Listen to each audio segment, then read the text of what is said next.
Okay, on the Russia-Ukraine tensions, we've heard this week Joe Biden's warning for all Americans to leave Ukraine immediately. How concerning is this? What does this say about the situation?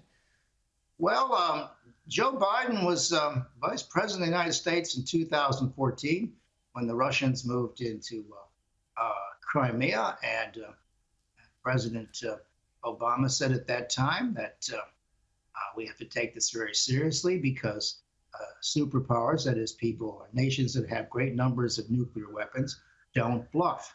And Biden knows that very well. He's very frustrated about this because there's nothing he can do about it. Now, I've been predicting now for about a month that the Russians will move because there's nothing to keep them from moving. I mean, Biden's made it very clear he's not going to use force. He's made it very clear that he's not going to fight Russia over Ukraine, and he's not going to. No one in NATO is going to fight for Ukraine.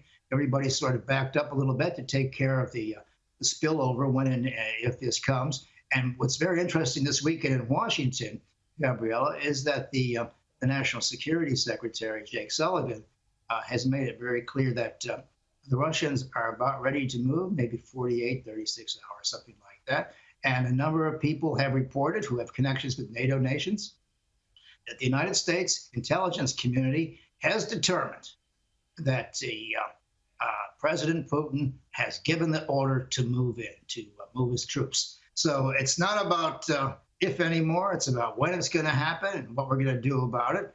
And of course, I think I'd like to say just before all this happened, a little while ago, the European Union had extended to every passport holder in Ukraine a visa-free entry card or visa-free entry into the European Union. So you can see millions of Ukrainians spilling over into these other places and looking for refuge. And of course, we're going to have this great migration crisis again and all the rest of it.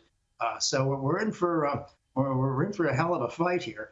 But Putin's made it very clear he's not afraid to use force. And keep in mind, using force in politics, it's not against the law in most places. I mean, before we call people secretaries of defense, we used to call them, or ministers for defense, it was the Ministry of War. It was the Department of War. That's what these people plan for. Okay. And we got a war on the cards right now, and Australia has to decide what it might do in concert with its other friends, including the Quad friends, the United States and others, about how to mitigate the circumstances and make it a little easier for the world to move on. But violence is part of the deal. Professor Joe Siracusa, thank you so much for your insights this afternoon. We have to leave it there.